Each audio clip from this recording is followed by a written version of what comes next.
Welcome back to Life with Brittany, a Peculiar podcast. I am super excited to have our special guest today. I think he might have more projects than me. I don't know at this point. He's always doing something great, always supportive, doing big things. Happy to have him today. Please welcome DJ Spellmon.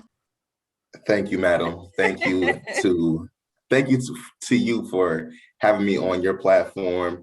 A little behind the curtain between us for your listeners. Yeah. You were actually the guest on me, my brothers Banks and YBB podcast. So, we're doing a show for show right now. Yes, it's good to finally have you on. That was so fun being with y'all. So I appreciate the support as always.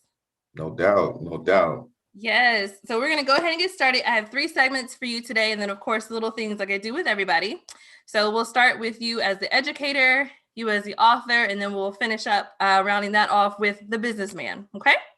Sounds good. All right. So let's dive right into it. I do have my notes, so you'll see me looking down from time to time to make sure that I stay together. So my first question for you, well, actually not really a question, just something I would like for you to do for us, is to walk us through your profession. I have you as a behavior modification technician. So if you can break that down, what that actually means and what you do. All right. So, for those listening, we are in Charlotte, North Carolina. So I work for CMS, which is Charlotte Mecklenburg Schools. And the role of BMT, behavior modification technician, is that individual that works with all students. Like, I hate the connotation that I only work with the bad students, which I do. And what is bad and what is good? Students who need more support, yes, I'm definitely that person. But then the students that do well academically and behaviorally, I support them as well. But just putting it out there, I'm that individual that helps schools with their behavior management programs. I'm big into getting kids into the community, so building up their social capital. But of course, if students do need that extra support as far as compliance and behavior needs, yes, I will be that go-to person. But I really hate the stigma of when staff see me on their campus, they assume it's for a negative reason. I support all the students in the school district. Okay, so I think we can kind of figure out what some of the negative or bad support would be, but what's some of the positive support that you give? Oh, see, I thank you for letting me really expound on that. But yeah. So there's some IB programs in CMS, and they require different things for graduation.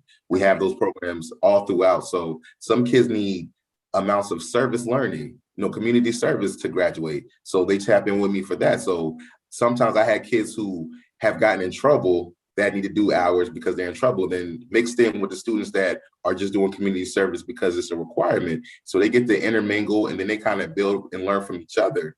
But that kind of support definitely helping some students get internships. So even beyond just the academic or just school in general, if they're saying, hey, Mr. Spellmon, I'm trying to increase my employment, or I'm just trying to do this. Okay, let me know your interest, and I can make that connection because of all the good stuff that I do in the community. So man, the stuff that I do on a positive aspect far surpasses what I do as far as curtailing negative behavior. Yeah, that's so good. So do parents or students just reach out to you, or does it have to be from a faculty or staff member or from the school? How does that work? Anybody that, let's say they may know a student and they reach out, I'm gonna make that connection. Yeah. Kids know all day they can reach out to me. It doesn't matter. Email, phone, pigeon. If they let me know that they're in need of support, then if I have the resource, I'm gonna link them to it. Yeah, that's so good to be able to have that resource. I didn't know that you did that. So that's good. Look, enlightening today. Enlightening. Right. Very cool. So you talked about, I'm going to call it a challenge, is one, overcoming the stigma. And then, some of the things that the students go through. Do you have any other challenges that you want to mention? I mean, the biggest, the biggest challenge is, and I don't even want to say changing the mindset of school staff or school leaders, but that is a challenge in itself when, you're trying to do what's in the best interest of the student, and you have the adults kind of not being able. We always talk about in education having a growth mindset. So there's this theory of neuroplasticity. So you can get new brain synapses and you can learn. The brain doesn't have to be what it is today. You can learn something tomorrow and your brain changes.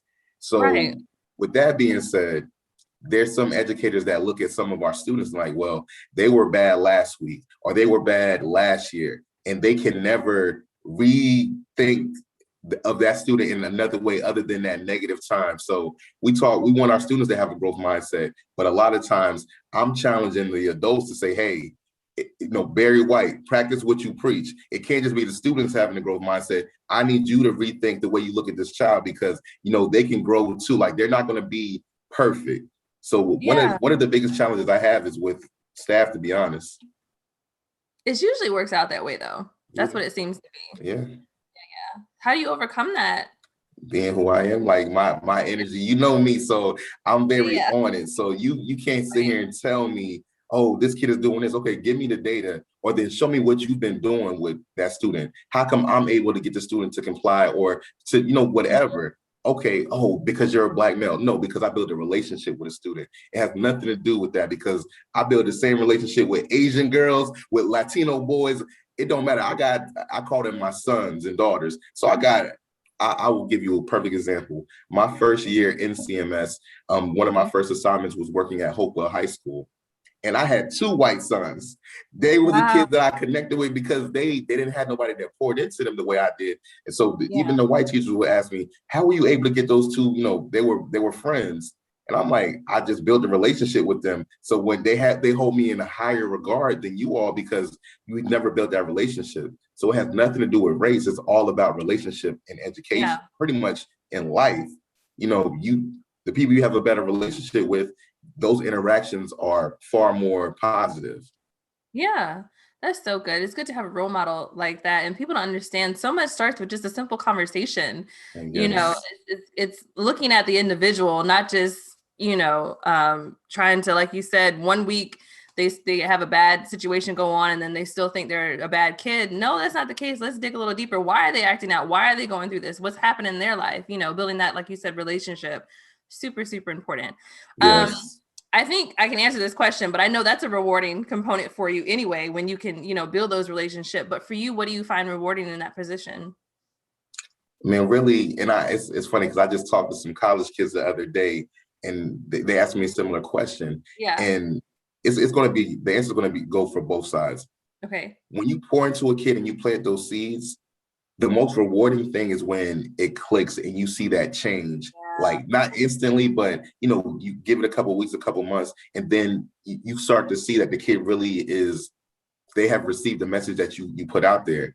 But then on the same side, you might plant that seed and they might not sprout until 3, 4, 5 years later down the road. So you don't get to see that change. But I would say one of the most rewarding things is when you've really been pouring into a student and him or her makes that change, or you kind of see them mimicking your mannerisms, the way you do things, because you're the person pouring into them. But then outside of just in the school building, I work for all the schools in CMS. So I'm all around the city doing a bunch of different things. So I love when kids see me outside of school. Kids might not love me on campus, but when they see me outside of school, they're like, Mom, Dad, they telling their parents about me. That's that man I be talking about. He always dressed nice, because I'm usually shirt and tie on campus. Or the boys, they love to say, oh, you always got the wave. So when I had the interactions with their family members, like, yeah, my son or daughter always talks about you because, you give them a positive word, or they always say you always hype and tell them to go to class. I'm like, yeah, that's me. That's me. So that's the rewarding thing. Like, it might not be a monetary gain, but just those moments, it makes you feel like, yeah, what I'm doing is making an impact on these kids, like, for real. Yeah, that's very impactful. How many schools do you cover? So CMS has about 170 something. Yeah, because when you said, so I work in my position. I work for one of the departments in the entire district. So I service all the schools. So, at the beginning of the day, I could be at an elementary school. Let's say something happens and I may need to support a high school. So, it's not like that, of course, now because of COVID, but there's been times pre-COVID, I could hit anywhere between, of course, one school to maybe 12 schools in a week, just based on the different needs of support. But I love that, to be honest, being able to interact with so many different kids and staff members, and it's just like me putting my energy out, hoping that both the students and staff receive a little bit of that, because I'm there to kind of boost the school climate as well. Right. Never a dull moment for sure. Oh yeah, gotta love it though. Gotta love it. That's nice. Well, that's all I had for that position. Did you have anything else you wanted to add with that? I mean, look, don't let people tell you wrong for your listeners about public schools and then specifically here in this region, CMS. Yeah. I am a product of Charlotte Mecklenburg Schools, Olympic High School, 2005. So Okay. it's all like if you have good people, the environment will determine, of course, that's that's a much deeper issue. Who is in your environment? Who are your school leaders? Like, who are you spending your time with outside of school? All of that plays an important part as to how you will develop and grow as an individual. But yeah, I mean, it's public schools. I would send my kids to public school. I love CMS. I mean, it is what it is. You know, everybody's gonna have their own opinion. So, do your own research in that. Yeah, it's definitely it's all about just being an educator myself. It's about who you surround yourself with, like you said, in the school and outside of the school. You can always find somebody you can relate to. Just being able to find that person means a lot and really can help you stay in school and be successful. So yeah, very cool. I gotta shout out Mr. O'Neill, man. He was my teacher at Olympic High School. He's now at Mallard Creek High School, but he's the best educator I've ever had in my life. And I've been to colleges. I talked to doctoral candidates and people with PhDs. He had the perfect combination of substance and relatability. So he was that person in my life and just kept me on that path. And even after I graduated, me and him still keep in contact. So very cool. What did he do? Was he a teacher or just an administrator? Okay, what did he do? He was a teacher. He did social studies, so he was my African American studies teacher. He did AP civics. He was that guy. You had African American studies. It was high school? Yep. Man, that's so unfair. I did not have that opportunity. It was just regular history. So yeah. That's cool. Shout out Olympic. I guess back then there was progressive. So yeah, I definitely enjoyed the class, and with him being the teacher, I want to call him professor, but him being the instructor, it definitely made it feel like higher level learning. Yeah, very cool. Very impactful. Good stuff. Good stuff. Okay, so we're gonna migrate over to you as the author, because you are. When did you publish your book? So August 20th of 2020. Yes, newbie. So that's good. Good stuff. Yes. All right. So I'm going to ask you my first question. What inspired your book, Just Like Me, Social Emotional Learning Inspired by Hip Hop? What made you want to write that book? And it's directly tied to what I do, in my day job, quote unquote. Yeah. So if I'm that individual that is tasked with implementing these behavior management programs to the students, man, a lot of the students that I see are Black and brown, yellow, whatever, they're minorities. A lot of kids that, get in, quote unquote, get in trouble. Yeah. So I would have to take these programs created predominantly by white people and still have to remix it to make it relatable to my students. So the thing is that we're real big on is social emotional learning. And I would recommend and encourage anybody listening, anybody watching, to do your own research as far as social emotional learning. Because if you acquire those skills, your life will be better tenfold. So self-awareness, self-management, social awareness, responsible decision-making, and then relationship skills. We all could benefit from having those skills increased. Exactly, not just students. So if I'm the individual doing these programs and I have to keep pretty much doing extra work to make it relatable to my students, I said, why don't I just create something that I know that would resonate with them? Yeah. So I took hip hop, I took social emotional learning, and I took English language arts, and I created that book. Yeah. So it's a book, it's a student workbook, and it's a teacher's facilitation guide. So it's an entire curriculum that I created, and it's been well received. It has led to a lot of great opportunities. I can't even lie. Yeah, I've read it and I've enjoyed it. It's so unique because I've never read anything like that. And I really like how you incorporate. Look, you hyping me up. Look, you the homeboy. Don't hype me up like that now. Come on. Anyway, look, I'm a little dark skin. You can't see me blushing, but damn. All right. No, it is good. It's so unique because I've never seen anybody incorporate music of any kind, with the actual curriculum to make it make sense, make it relatable. I actually enjoyed reading it because as educators, I know you've read some stuff that was super dry and was like, okay, you got to figure out how to spice it up, but you don't have to do that with your book. It comes like that. So very good. I appreciate that. That's a big up coming from a fellow author. So I do want to, I'm going to read this exactly how I wrote it because I like how I wrote it. So Okay. I know. Do you feel incorporating music with educational principles could assist in making curriculum more relatable to students actually in the school? 100%. In education, we just have this underlying thing: meet students where they're at. Yeah. If we do that, man, Such we a can mitigate all the BS, all the drama. So student, and this is the thing, people look at my curriculum, they look at stuff and they're like, well, this is only for, Title I schools. And if you're unfamiliar, that's the schools that have a higher percentage of people living under the poverty line. Like we just talked about it earlier, anybody, Black, white, Spanish, Asian, can benefit from increasing their social emotional learning skills. Right. So every student would need that. That's key. But then what is the language of the young people? It doesn't, once again, hip hop knows no color. Right. Everybody can appreciate hip hop. If there's a student on campus, they know some hip hop. And that's the thing. It's not even about listening to the music. It's about the lyric. Mm-hmm. The power is in the words. Right. So I take a lyric and then I make a whole lesson out of it. So everybody can relate to it. I've done it with kids of all colors and creeds. But of course, when you have the old curmudgeons with their old mindset, well, no, this is only for a certain population of kids. No, this is for anybody. I've been working with affluent schools and organizations and the kids that don't have much, and they all are resonating with it because it's the power in the lyrics. It's the power in the lesson. To make a long answer short, yes, incorporating hip hop, incorporating music is that way to meet kids where they're at. And like you said, you don't have to spice it up.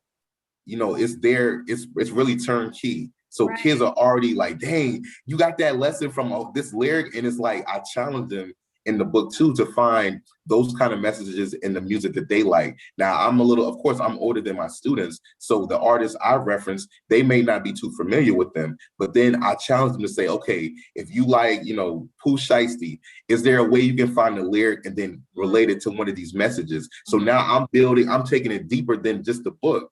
Now we're building a relationship on a totally different level. And that's key as well. Yeah, I mean, I love that I can hear the passion, about it in your voice. You know me. That means a lot. Energy. Yeah, for sure. I like what you said too, because I know there might be a facilitator or a teacher that might be like, well, I don't listen to hip hop, or I don't really know how to relate to that. How can I use this? It might be intimidating to them. They might, when people think of hip hop, it's so bad. It gets a bad connotation. They think it's just a whole bunch of drugs, talking about whatever and cussing and stuff like that. So the lyrics and the artists that you incorporate, most of those, which you can, of course, correct me if I'm wrong, most of them are pretty clean. And usually they're more, maybe not, okay, I see your face. No, but I know they're like inspiration. The ones that I've read felt more inspirational, or more like I could listen to this and not feel, I don't know. Go ahead and shed some light on. So I'm gonna just say this. So the first track, the first chapter in the book is Philadelphia. So a little background. Every chapter is based on a location, and the location is based off the artist that said the lyrics. So Philadelphia, most people would guess Meek Mill. So the song is Dreams and Nightmare, and everybody knows that song. Hold it, wait a minute. Y'all thought I was fit. So that song, of course, you would never play that in front of a group of students, but the line that I take and the way I connect it to social emotional learning, that's the creative part. That's the innovative part. So most of those songs, you would never listen to them with students, but there's that one line that is very positive. So that's the thing. And like I said, and I do get that a lot. They're like, well, what about the misogyny and the drug references? Yeah. But if you read the actual chapter, there's never any profanity in the chapter. Right. We touch on real things. Like one of my favorite chapters in the book was a song by Fabulous. So Fabulous is my favorite rapper for all who don't know. So he's in there about 3-4 times. Yeah. And the lyric in that chapter is, my daddy left me and he ain't even die. So if you marinate with that, that can get real deep. But then the way I connect the lesson is like, hey, there's strength. And even if somebody leaves you, there's greatness still inside of you. And that's one of the things, recurring themes in the book. Every chapter has that phrase, you have greatness inside of you, because I want that to be an affirmation for anybody who reads the book, student, young adult, older person, whatever. There's greatness inside of you. But then, like I said, that song one of the more milder ones. But going back to that first chapter, that Meek Mill track talk about a lot of stuff, and I definitely enjoy it away from my students. But the lyric that I use from that song is so positive, and I relate it to a message, and it takes it to a whole nother level. Yeah, what I appreciate about the book is, even if, like, most instructors or teachers, they already have their curriculum or their syllabus or whatever set for the whole semester or whatever the case may be, but you can pull apart different pieces of that social emotional learning within that book. You don't have to go through the entire book, even though it'd be great, but they can still pick apart, like if their students are struggling with self-awareness or struggling with some type of social emotional learning concept, they can just pull that and be able to incorporate that. So I really appreciate that about the book. That was good. Yeah. And I think that's what we got to do more as educators, like interdisciplinary, like subjects. Like, okay, I might be the math teacher, but how can if I have you working in groups, now you're working on that social awareness, you're working with cooperation. And I guess we're not as mindful as educators, because we're like, okay, well, this is my subject, this is my content area, I got to stick right here. Yeah. I think that's good too, because just like you said, I forgot what your teacher's name that you mentioned. Was it O'Neill? Mr. O'Neill. Right. But just how he was teaching African-American studies and you just made that bond with him, it could be that math teacher or that English teacher or whatever the case may be that student relates to. And if they drop little things like that in there, that could, build that relationship even more and even with students. So that'd be good. Straight up. So last question about you as the author. Do you have, I think I know the answer, but I always want to ask anyway, do you have more books in mind, either in this format or in another format? I mean, and I hate to say as a creative, but as a person who, feels like they're creative and, likes to do stuff like this, I'm kind of transitioning. No, I'm still going to do more stuff in education, but I know I sent you something. And, mutual friend, Mr. Angelo Jeter, shout out that boy. I sent him a little piece that I've done that I've kind of been working on. So it might be even some poetry type stuff. I don't know, but I think I'm sure there'll be some more stuff coming out. That's exciting. Yeah, I'm ready for you to drop that. That was gonna be good. And that's your lane, so yeah, I know you would appreciate it. Yes, that's what's up. Good stuff. Okay, last segment that we have before we get to little things, talking about you as the businessman. And honestly, I feel like you have so many more businesses in, just because I know you and the type of person you are. We're going to just talk about the one that you have now. It is the Positive Archer Solutions. So tell us kind of how that came to be, what you do, and a little bit about that. So that's pretty much just the educational consulting. Like, a good business person sees a pain point for their customer, and then you take care of it. So with Positive Archer Solutions, my flagship product is the book. So for any school district, any organization that wants to increase social emotional learning or do some more culturally relevant teaching, they would reach out to me and we will work on what that looks like, whether they want to get the books or they want me to come facilitate or they want me to do professional development. And it's been nice, to say the least. I've been working with a lot of different organizations. I've actually just spoke to future educators at a HBCU in Austin, Texas. And I feel like that's going to lead to more opportunities like that. But then even bigger corporations, there's a big push for companies to do more with their diversity, equality, and inclusion. So DEI, if you're not familiar, and pretty much what social emotional learning is DEI in an educational sense, but it can translate to the workforce and just being more culturally aware. And just it's a lot going on, but it was just a need that I saw, and I feel like any person who starts a business has that mindset. Dang, why is there not this thing, like for Uber or for any of these businesses? Why is there not this? Then they go and create it, and sometimes it works, sometimes it doesn't. But as it stands right now, things are going well, and I'm excited to see the growth of my company, my business, and especially with things opening up past the pandemic, being able to travel and do stuff on a much bigger scale. Yeah. That's good. As you were talking, I was writing so I wouldn't forget what I was going to ask you. Where did the name come from? Ooh, see, nobody ever asked. So thank you for letting me go ahead and say it, but it's real simple. Okay. Positive. If you know me, y'all, the people who know me know what's up. Like the energy is, Always. it's not inauthentic. Like this is me every single day. I always tell people, I almost passed away on a couple of different occasions, earlier in my life. So every day that I wake up is extra credit because I feel like I'm not supposed to be here. So why not feel good? Why not elude positivity? Like, shoot, you could have been dead and gone.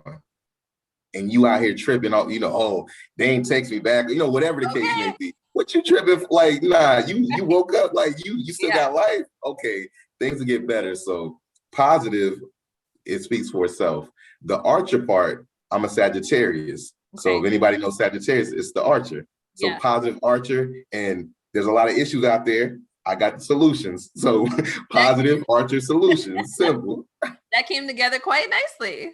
Once again, I'm a creative. Don't do the air quotes. You are a creative. No, because I hate when people say it, because people say they're creative and they could be doing nothing. Oh, like you make an Instagram post, now you're creative. No, I'm actually I'm a real influencer. No disrespect, no shade. Like I'm trying to change I'm trying to change people in general, but I have real influence out here if I continue to do what I'm doing. Yeah, I love what you said, that every day is like extra credit. That's really, I like how you put that. That was good. That was good. So with Positive Archer Solutions and just all you've been talking about, everything that you're doing works together, which I think is really good. Why is it so important to change the climate in schools, and not just schools? You said this can transition to businesses and things like that. Why is it so important to change that climate and what we have right now? I mean, I make it a point not to talk too much politics, especially on wax. Like if it's in the privacy of your own home, you can really say what you want.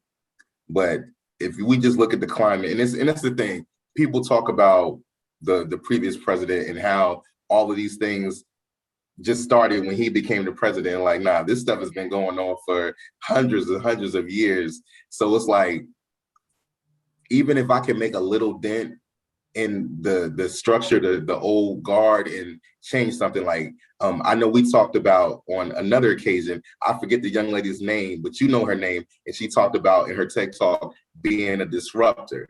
And I was like, ooh, yeah. I fuck with that hard body. I don't know if I can curse, but I just did it. But you're go ahead. I really am. Being a disruptor, like, that's looking at things from a different angle. That's being innovative. That's saying, why are we continuing to do things this way if it's not working? Right. That's the whole reason why I do what I do. If the shit is not working, why are we doing it this way? Why not try something else?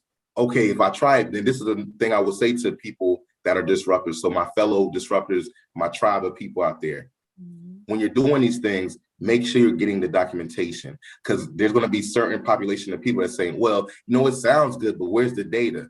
Right. Don't let that be a barrier. So get the data as well. Like, give them what they're asking for. And that's a little coded language, but you know who I'm talking about. When you have these great ideas and they want to put these barriers in your way, or have you go through this red tape. Nah, you come correct the first time. So it's like, okay, red tape, I cut you down. Barrier, punch right through it. What you got to say now? Like, you come correct, can't nobody tell you nothing. Facts. So good. So good. I don't have nothing else to say to that. You don't hit it hard. Real disruptor, like, we the disruptors, like, that's it. Let's make sure we're doing it the right way. Get your LLCs in order, get your intellectual property in order. Don't think just because you made a Facebook page or IG page, you got a business. If you ain't if you ain't send your stuff to the Secretary of State of whatever state you in, come on now. Like, we got to start doing it the right way. Like, that's how they've been getting us. That's how they've been getting us. Yeah, seriously though, people really do think that's legit. It's like, that's a nice step, but let's finish. Let's Yeah. And if you need somebody, look, Bobby Robinson, we're gonna shout out the influencer attorney. He can get your trademarks, your IP done correctly. Good. Let him know, okay? Yes. That's good, man. Good stuff. Good nuggets that you dropping. We look. That's what we do. That's what we do. Anything else you want to talk about with your business? Where do you see it going? What would you like to see? So this has been the vision from day one. I'm in a couple accelerator programs, so I have some mentors, and I really get mentors of my own too. Like people always ask, how do you have these mentors? I see somebody doing something that that I would like to do, and I email them, and I harass them until they become my mentor. Somebody asked me this the other day. This was an older person. I don't want to say it like that, but an adult, and they were trying to find some stuff for their son. Like, hey, is there any kind of networking events you can recommend? And I'm like, why would you send your son to a networking event with people his his peers? He can't learn anything from his peers. Like a mentor, it's got to be somebody more experienced than you. Not to say you can't learn anything from your peers, because I've learned a lot from you. Like, let me pull the curtain back a little bit. You helped me a lot before the book came out. You were very instrumental into me getting to where I'm at right now. So don't let me sell you short and say you can't learn from your peers, because you can, but you can definitely learn a lot from somebody that's been doing it. They have more experience than you. Those are the people you really want to tap in and say, I need a mentor.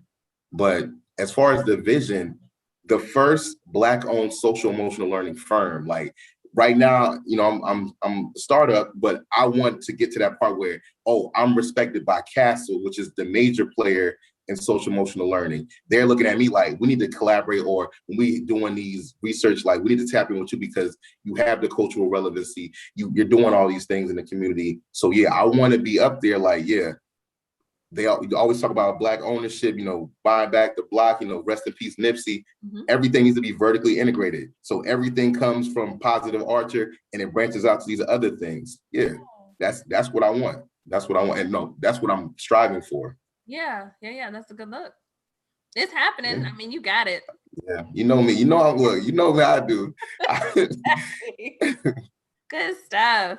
Wow. I'm so proud. I don't know. I am. I'm so proud of you because you are one, you know, people will talk about a lot of stuff and never do it. You literally, everything you talk about, it gets done. So yeah. But see, but that's the thing. And I know we've had meetings and we're trying to get you better on some things as well. But it's like the acronym, and I just said this earlier today. So I'm a former 215-267 resident. So for people that don't know, that's Philadelphia, Pennsylvania. So there's a guy that a lot of people know. He's big on social media. He does a lot of good stuff, Nehemiah Davis. And I heard one of his talks, and he used this acronym for NOW. So, you know, now, no opportunity wasted. And I feel like people will always put something off like, oh, they got this email. Oh, I'll email them back, you know, later. Then it just prolongs things. So if you adopt that mentality that no opportunity is wasted, if you send that email back, then it's like, boom, that's a task that's off your list. Then you can do something else. And I'm all about being productive. Like at the end of the day, when I hop into bed, I'm like, damn, I got a lot done. Yeah. And if you look at the end of the week, every day you treat it like that, it's like, damn, for this week, I got a lot done. And just watch how productive you are. Watch how the length of time it takes to reach your goals reduces because you're not procrastinating, or you're not to say anything wrong with watching TV and, you know, doing what you do, because you need those things for balance. But I feel like there's a lot of times we miss opportunities by just I'm not going to say being lazy, but not looking at this moment right now that we have is an opportunity not to be wasted. Oh yeah, we get caught up in the binge watching and just, you know, life itself is, like you said, it's a good balance. But when that starts to outweigh the productivity, then definitely. Yeah, and then when you say like you said, you were alluding to it earlier, people say they want to do all these things, and then you circle back with them in a couple months, and it's like, okay, where are you with these things that you said? Right. Oh well, all these excuses, and one of my coaches once said, excuses only satisfy those who make them. So your excuse ain't doing nothing for me. Facts. That's true. Yeah, I'm definitely I'm one of those people who buy calendars and never write in them. And so my point, I was like, I'm not making no other goal for 2021, but I'm writing in my calendar and actually using it. And so that's what I've been doing to be more productive. And like you said, it's nice when you lay down, it's like you're tired, but you've got everything you need to get done for that day. And you know you're going to have a good end of the week and been productive. So it's important to do that. Sure. I want to piggyback on something you just said, though, writing it down. Like, people don't understand. There is a different kind of energy transfer when you write something down on a piece of paper.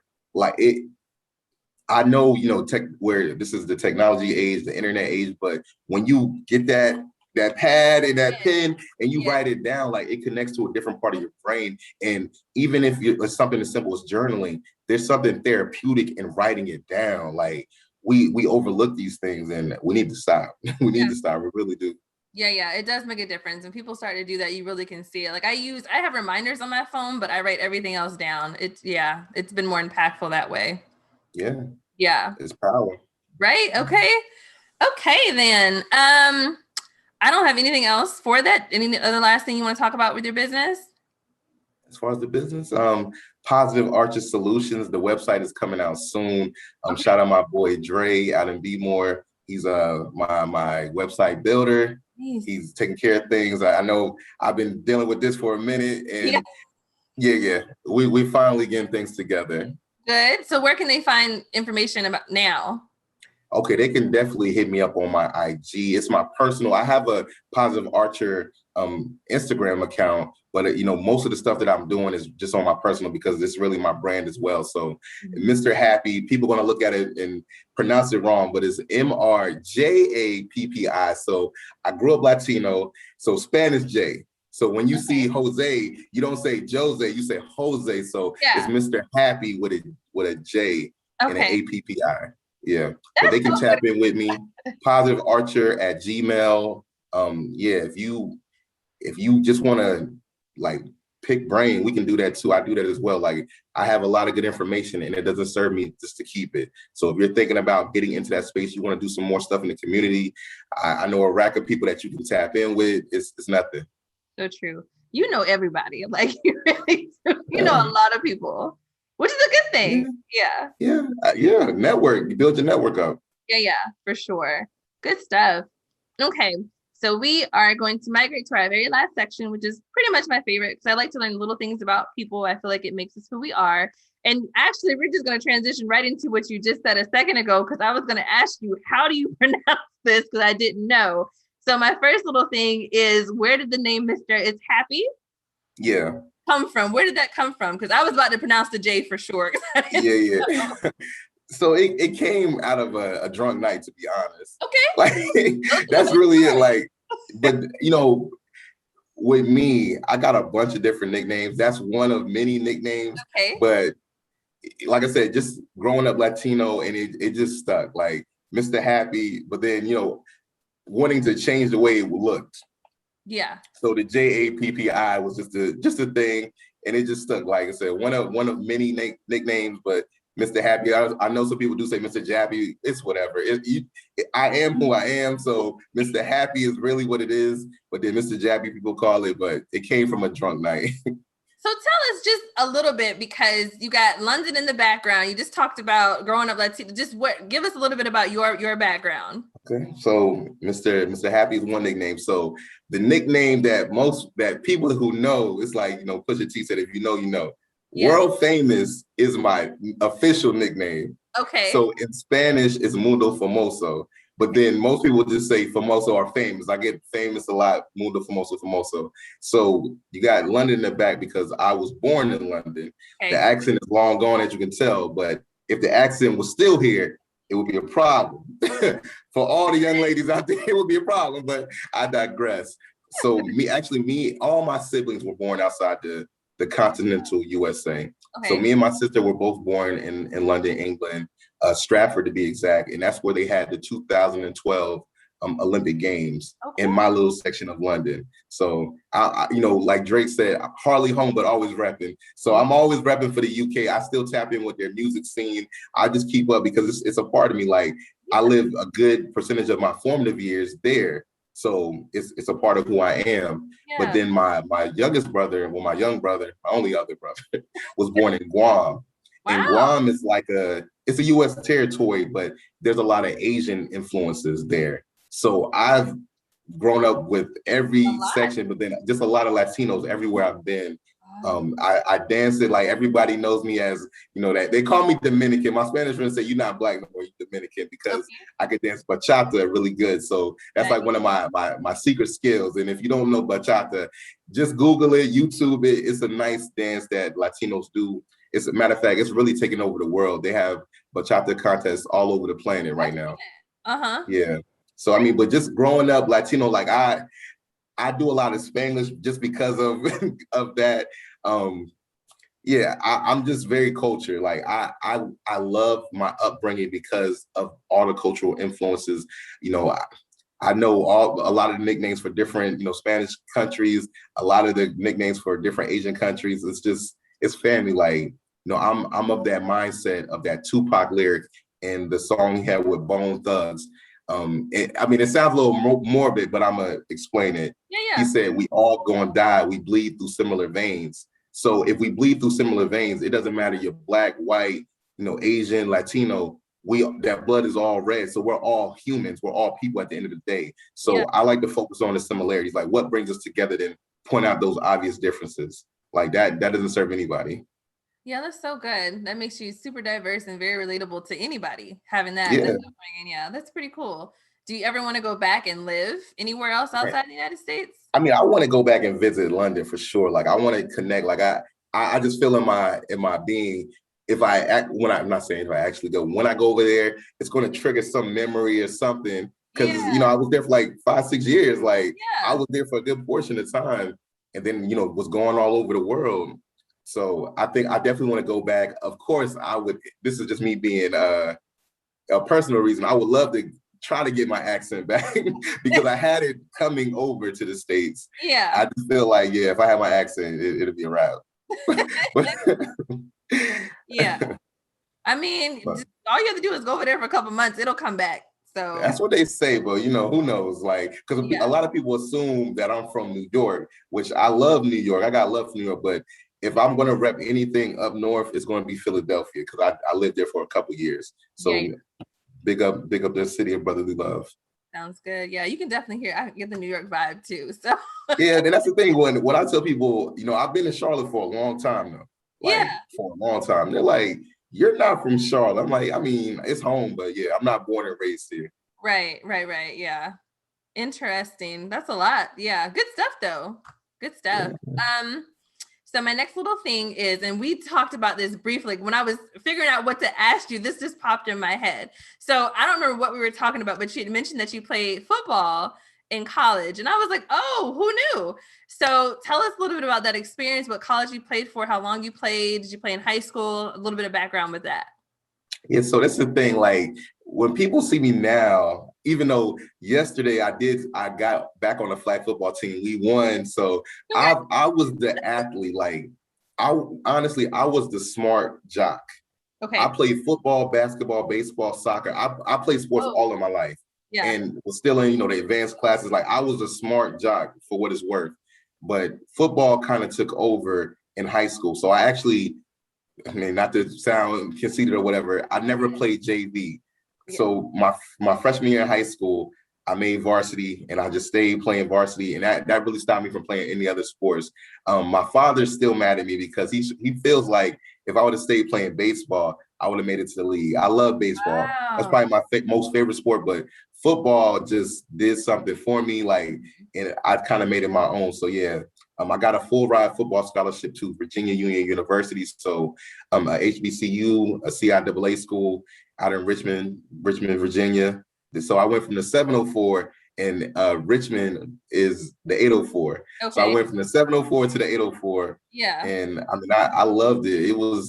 It taught me so much. Of course, going to a HBCU is a great experience in itself. Like, I don't know what it is to go to a PWI. I don't think I would have won it any other way. I love my experience of going to HBCU and just all that's worth. But then, being an athlete, a student athlete, time management definitely got to be on point because you got to make sure your grades is up, you're staying up there so you can stay eligible. Yeah. But all of that just held me into what I'm doing now, like molding me, time management, like taking care of stuff, like being on it, like all the time, like not just being on it as far as your classes, but if you're playing a sport, you don't want to just be out there getting, killed. You got to be on it in your specific sport as well. So it just kind of takes you to a higher level if that's what you aspire to be. Like, I don't think anybody goes into, they say they want to do something, they do it half-ass. You want to give it your best. So it kind of, you kind of learn about yourself when you're trying to get to that high level into whatever you're doing. It doesn't just have to be athletics, but if you say you like with your situation, you're a writer. So you kind of gotta mold yourself to be the best writer that you want, the best writer, best author. So it just helps us take ourselves to a whole nother level when we have goals that we set out for ourselves. Yeah, that's good. Just for a second, I just want to pull apart what you said about HBCUs being so impactful. You wouldn't have any other way to go to that school. What was something that was, I guess, monumental to you about an HBCU? Like, what made it like, this is where I'm where I needed to be at? It's just, I mean, of course, I'm of that age. I'm 34. The listeners probably be different ages, but the shows like A Different World, and just when you see shows like Martin, and you will see them have those HBCUs on, like they were very intentional with that. And I know for our generation, I'm sure subconsciously we caught that. You know what I'm saying? We caught those little subtle, like, Fresh Prince, like all those just Black excellent shows. And it's like, yeah, I want that too when I get older. Like when I'm able to go to college, the way I saw these shows, I want that same experience. So yeah, I mean, just that, like seeing a bunch of people that look like you excelling academically and just doing a bunch of great things. It's like, of course, some people have a perception of what they would consider a Black person is, but we know the truth. Like, yeah, we got the people that do crazy stuff, but then we got some people really excelling, and everybody in between. Like, I'm not taking anything away from anybody. You know what I'm saying? You, my people, like we doing it for all of us. So just to be in that environment, and it just helped mold me who I am. Like I tell people all the time, HBCU, Virginia Union, I say it all the time. Whenever I get the opportunity, Virginia Union University. I went to PWI, but I would love to have gone to an HBCU. I'm still thinking about maybe if I could be an instructor there. I think that would be kind of cool just to be on that side of it. So I have a couple of friends that went to HBCU, so I always like to hear, the insight about it. So very cool. Yeah, it's something. I mean, anybody who's been will say the same thing. Yeah, y'all do. it's just that, just being in that environment it's something special when you see people that look like you excelling and just doing great things. And yeah, of course, the parties is not to be trifled with either. Like we party better than anybody. Like, so you get the whole aspect. Like, yeah, you really become your own. Of course, in college, you really are becoming who you're going to be. So, why not do that in an environment that's more comfortable for you? And people say that that's a setback because that's not necessarily preparing you, but I'm like, I think that actually gives you the confidence to be able to go in any atmosphere. That's just my view of that. Do you agree with that? Yeah, and then even if people say that, not to say that you're going to get everything from your HBCU, there's always got to be a sense of self-education. So and that's a part. Yeah, that's a part people like they don't take as serious. That I've gone to this university or whatever you're doing in life, but there still has to be a good amount of self-education on your end on whatever it is. Yeah, that's so true. It can't just be. I mean, that's like you said. That's in any capacity. You have to stuff that you have to figure out yourself and learn yourself too. So both go hand in hand, I think, to make you who you are and develop who you are. Yeah. So my last question for you is about your podcast. So you're one of the hosts for Jack of All Spades, which is a great podcast. Love you guys. How did you all get started, and what can your listeners expect when they tune into you all? All right. So first and foremost, gotta shout out the brothers. Gotta shout out the team. Come on now. So you got Banks on the beat, Blue Water Banks, my boy Lloyd Whitfield. You got the Pride of Africa, Ken Wabibi. Shout out, both day to the Congolese people all across the world. We got our boy Jay Marlowe behind the camera, and shout out Jay Marlowe. He's doing a lot of work at Tyler Perry Studio. So he big time. Then we got a new family member that kind of fills in when Marlowe's not around. And he's probably gonna be doing stuff just moving forward, but Darius as well. So I would be remiss if I ain't shout out the team before I talk about it, because it's the combination of all of us. Without the team, there would be no podcast. Yeah. But I mean, it's been going well. to say the least. Yeah. How it started really was through a kickball game, as you were an attendee. So Yeah. we were always just trying to think of ways to do different things around the city. Like, and while BB will always say, like, man, he's just so happy that we're actually doing it now, because we were talking about it for so many years. So Wow. it started out with the kickball. We did it maybe a couple times a year. And then it just kind of progressed, like, yo, let's do something else. Like, let's do more. And we were just trying to find a lane. Was it going to be, we didn't want to really do party promotion. Like everybody's doing that. So we were just trying to find our own little lane. It's like, yo, let's do this podcast thing. And Yeah. of course, when it started, it's not what it is now. We had to go through some growing pains to really narrow down the lane that we wanted. But I think we've settled on a great place with the podcast. So when you ask, what can people expect? We highlight others, like we build community, like we highlight people, and we say we highlight the hidden gems, but really not everybody who's been on is a hidden gem. Like they're known, but it's just maybe we're just giving them a platform to talk about all the wonderful things that they're doing. And we have a very thorough research team. So we get answers and responses that you're not going to get from a typical podcast, because we really do our homework and we kind of just tap into whatever's going on with that individual. I love the moments when we ask the guest a question and they're like, how did you know that? Yeah. Those are the moments that I live for on the podcast, because if you listen to one podcast, you listen to a bunch and you really hear the same kind of questions being asked. So we definitely wanted to go against that grain. Like, okay, well, how did you, nah, we not with that bullshit. We want to ask some very thought-provoking questions or really touch you on your heartstrings. If we know, like, I'll just use an example with you. If we know, you had to sell your dog at age 6, I don't know how we find out that information, but we ask that question. You're like, oh my God, like poodle, like, you know what I'm saying? We live for those moments where, it's just different and it's real, and yeah, we just really bring building community. We've had, and we make it a point, and I mean, I don't think a lot of people are going to say this, but we brought on a lot of women. We're 3 dudes, 3 as the host, but we brought on a lot of women and highlighted them. Like, we just bigging up our women. Like we realize we got to do more for our Black queens, and it's just queens in general. Like men in general got to do better for the women. But we 3 Black men, we're gonna pick up the Black queens, and we've really done a great job of that, and people they take notice, and man, we just fucking love it, to be honest. Like we love highlighting and just bringing the light to others, and then we love when other people listen and they tap in. We had Miss Brooke, man, she does photography, so shout out her.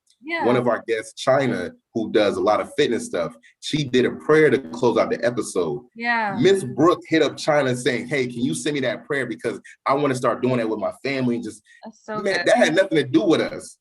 That was the connection between them, but we were just able to create that moment. So shit like that is up there. So we just really, man, we just try to find different individuals, or individuals that typically wouldn't get that shine, because of course everybody wants, whatever, the rappers, or everybody wants the person that has 1 million followers. That's cool. They already have their platform, but let us help somebody else. Like, let's reach back down and pull somebody up. Not to say they need to be put up, but you know what? They might not be getting the press that they deserve, but they still have a great story, and somebody needs to hear it. Yeah, that's so good. And I mean, you don't like to use hidden gems, but for somebody you cover a lot of people that's in Charlotte too. And so for me, who's somebody new to Charlotte, y'all are exposed me to a lot of people that I didn't know existed. So you really do pull a lot of people in, and it's great to see, like I said, like you said, of course, the Black queens love to see us. That's a great feeling. But you also, I mean, just different types of people, the businesses, the things that they offer. It's such great insight, and you all are a trip with the questions and just the vibe that you have. So you're doing good things for sure.